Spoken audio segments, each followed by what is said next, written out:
전설적인 무대였다. 무대를 둘러싼 논란과 록트롯 선곡, 빈예서의 굴욕적인 550점, 현역가왕 3, 점수 조작 의혹. 카메라가 켜지는 순간 스튜디오는 이미 불길한 정적에 잠겨 있었다. 관객의 환호가 아니라 숨을 삼키는 소리, 의자 스프링이 삐걱거리는 소리, 무대 뒤편에서 누군가 급히 뛰어가는 발소리가 더 크게 들렸다. 보통 이런 소리는 방송에 담기지 않는다. 하지만 그날은 달랐다. 제작진이 음향 체크 들어갑니다. 라고 말하는 순간 마이크의 웅웅거리는 잡음 사이로 누군가 짧게 내뱉은 한마디가 그대로 실려버렸다. 점수 맞춰.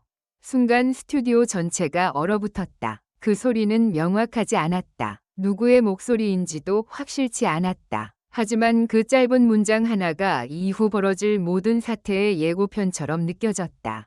그리고 그날의 무대는 정말 전설이 되었다. 다만 사람들이 기대했던 의미와는 완전히 다른 방향으로.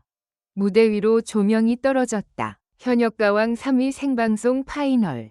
화면 속 자막은 화려했고 MC의 목소리는 강단이 있었다. 오늘 진짜 왕이 탄생합니다. 그러나 백스테이지는 달랐다. 대기실 복도에서는 누군가가 작게 울고 있었고 스태프들은 서로 눈을 마주치지 않으려는 듯 고개를 숙인 채 빠르게 움직였다. 그 한복판에서 빈예서는 거울 앞에 앉아 있었다. 손에는 대본도 휴대폰도 없었다. 오직 물 한 병을 쥔 채 뚜껑을 열었다 닫았다 반복했다. 마치 손의 떨림을 숨기려는 것처럼. 예서 씨, 괜찮아요? 메이크업 아티스트가 조심스레 묻자 빈예서는 웃으려 했지만 입꼬리가 제대로 올라가지 않았다. 괜찮아요. 무대만 하면 돼요. 그날 빈예서가 선택한 곡은 방송 전부터 이미 뜨거운 논란을 부르고 있었다. 록트롯, 트로트의 꺾기와 록의 질주를 섞은. 성공하면 미친 무대가 되지만 실패하면 과욕으로 남는 장르였다. 왜 하필 록트롯이냐?는 질문에 빈예서는 인터뷰에서 단 한 문장만 남겼다. 저는 제 목소리가 어디까지 갈 수 있는지 확인하고 싶어요. 그 말은 진심처럼 들렸다. 그러나 누군가에게는 위험한 선언이기도 했다. 무대를 앞둔 리허설에서부터 이상한 기류가 감지됐다. 음향은 반복해서 늦게 들어왔고 모니터 스피커는 한 번씩 툭 끊겼다. 스태프들은 기계가 좀 예민하다 라며 넘어가려 했지만 빈예서는 리허설이 끝난 뒤 무대 아래로 내려오자마자 스태프 한 명을 붙잡고 낮게 말했다. 제 마이크 바꾼 거 아니죠? 스태프는 당황한 얼굴로 손사래를 쳤다. 아니에요. 그대로예요. 하지만 빈예서는 그 대답을 믿지 못하는 눈치였다. 아주 잠깐 누군가가 대기실 문틈에서 그 광경을 지켜보고 있었다. 그리고 그 시선은 너무 차가웠다. 드디어 본방송 무대 장치가 올라오고 무대 중앙에 빈예서가 등장하자 관객석에서 웅성거림이 일었다. 검은 가죽 재킷, 은빛 장식이 달린 마이크 스탠드, 그리고 뒤에서 울리는 기타 리프. 트로트 경연에서 보기 힘든 전개였다. 화면 속 자막은 과감했다. 논란의 록트롯 선곡. 빈예서는 눈을 감았다. 첫 소절을 내뱉는 순간 공기가 찢어지는 듯한 힘이 터졌다. 목소리는 날카롭고도 깊었다. 록의 직선과 트로트의 곡선이 교차하며 청중의 감정을 뒤흔들었다. 관객석에서 누군가 와 하고 탄성을 뱉었다. 심사위원 테이블에서도 표정이 달라졌다. 고개를 끄덕이는 이가 있었고 무의식적으로 손가락으로 박자를 타는 이도 보였다. 이대로라면 빈예서는 승부를 뒤집을 수 있었다. 그러나 1절이 끝나고 2절로 넘어가는 찰나 믿기 어려운 일이 벌어졌다. 모니터에서 자신의 목소리가 0.3초 늦게 들리기 시작했다. 그건 치명적인 딜레이였다. 노래하는 사람에게 자기 목소리가 늦게 들린다는 건 마치 달리는 사람이 발밑땅이 흔들리는 느낌과 같았다. 빈예서는 순간적으로 숨을 삼켰다. 관객은 눈치채지 못했지만 빈예서는 알고 있었다. 2절이 꺾기, 고음, 록의 질주, 모든 것이 모니터에 의존하는 순간이 오는데 그 타이밍이 흔들리고 있었다. 그럼에도 빈예서는 버텼다. 딜레이를 무시하려고, 더 크게 뱉었다. 무대는 오히려 더 거칠고 강렬해졌다. 전설적인 무대라는 말이 과장이 아닐 정도로 그녀는 무대 위에서 부서질 듯 노래했다. 마지막 고음이 터져 나오는 순간 조명이 폭발하듯 번쩍였고 관객석은 기립을 시작했다. 누군가는 울고 있었다. 화면 밖의 스태프들까지 숨을 멈춘 듯했다. 무대가 끝났을 때 빈에서는 마이크를 내리고 잠깐 그대로 서 있었다. 그리고 아주 조용히 입술을 움직였다. 됐어. 그때였다. 카메라가 그녀의 손을 클로즈업하던 순간 빈에서의 손끝이 미세하게 떨렸다. 떨림 때문만이 아니었다. 그녀의 손에는 작은 종이 조각이 쥐어져 있었다.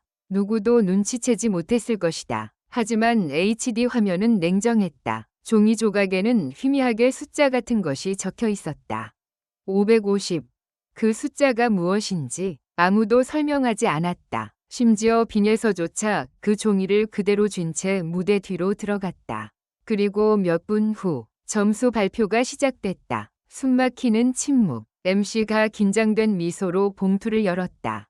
빈에서 점수는 관객석이 숨을 삼켰다. 심사위원들도 시선을 고정했다. 빈에서는 화면에 잡힌 얼굴로 미소를 띄었지만 그 미소는 얼음처럼 단단했다. 마치 이미 결말을 알고 있는 사람처럼. 550점입니다. 순간 스튜디오가 폭발했다. 말이 돼? 방금 무대가 550이라고? 웅성거림이 환호보다 컸다. 온라인 실시간 채팅창도 불길처럼 타올랐다. 별표 점수 조작 아니냐. 별표는 말이 순식간에 도배됐다. 무대 직후 기립박수가 나왔고 심사위원들의 표정이 분명히 긍정적이었는데 결과는 굴욕적인 550점. 그 숫자는 너무 낮았다. 이상할 정도로. 그런데 더 이상한 건 그 다음이었다. 카메라가 심사위원들의 점수표를 비출 때 한 심사위원의 표가 잠깐 흔들리며 화면 밖으로 빠졌고 그 찰나에 종이 가장자리에서 지워진 흔적이 보였다. 마치 숫자를 고쳤다가 급히 지운 것처럼.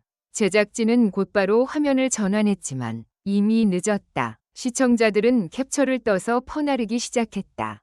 현역가왕 3점수 조작 의혹. 그 문구가 실시간 검색어처럼 번져갔다.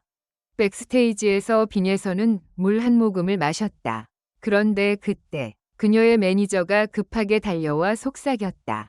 예서야, 방금 너 마이크 채널 로그가 사라졌대. 뭐? 리허설 기록이랑 본방송 기록 중 일부가 없어졌대. 그 말은 즉시 의미를 갖지 못했다. 하지만 빈에서는 직감했다. 모니터 딜레이, 이상하게 낮은 점수, 그리고 사라진 로그. 모든 게 하나로 연결되기 시작했다. 그녀는 무대 위에서 끝까지 버텼지만 무대 밖에서 벌어지는 일은 그녀의 힘으로 막을 수 없는 종류였다. 그리고 그 순간 그녀의 휴대폰이 진동했다. 발신자 표시 없음. 빈에서는 잠깐 망설이다 전화를 받았다. 여보세요? 수화기 너머로 낮고 차분한 목소리가 흘러나왔다. 무대는 정말 전설적이었어요. 빈에서의 눈동자가 흔들렸다. 그 목소리는 낯설지 않았다. 어딘가에서 들은 적이 있었다. 하지만 어디였는지 떠올리기 전에 상대는 한마디를 더 던졌다. 근데 전설에는 항상 희생이 필요하거든요. 뚝. 전화는 끊겼다. 빈에서는 그대로 얼어붙었다. 주변의 소음이 갑자기 멀어지는 느낌이었다. 그녀는 손을 내려다봤다. 아까 무대에서 쥐고 있던 그 종이 조각은 이제 없었다. 손바닥에 남아있는 건 종이의 질감이 아니라 손가락 끝을 스친 차가운 현실감뿐이었다. 그날 밤 방송은 전설적인 무대라는 수식어로 포장됐다. 공식 클립은 감동적인 부분만 모아 편집됐다. 심사위원들은 무대가 인상적이었다 라고 말하며 애매하게 웃었다. 제작진은 점수는 공정하게 산정됐다 는 짧은 입장문을 냈다. 하지만 시청자들은 알고 있었다. 누군가가 무대를 건드렸다는 것을, 누군가가 숫자를 정했다는 것을, 그리고 그 누군가가 아직도 스튜디오 어딘가에서 웃고 있을지도 모른다는 것을. 며칠 뒤 익명의 계정 하나가 짧은 영상을 올렸다. 화면은 흔들렸고 음질은 나빴다. 하지만 분명히 들렸다. 생방송 시작 직전 마이크에 실려버린 그 목소리. 점수 맞춰. 영상의 끝에는 자막이 하나 떠 있었다. 550은 시작일 뿐이다. 결론적으로 이 글은 재미를 위한 것이며 현실에 기반한 것이 아닙니다. 비판적인 시각으로 읽고 생각해 주시기 바랍니다.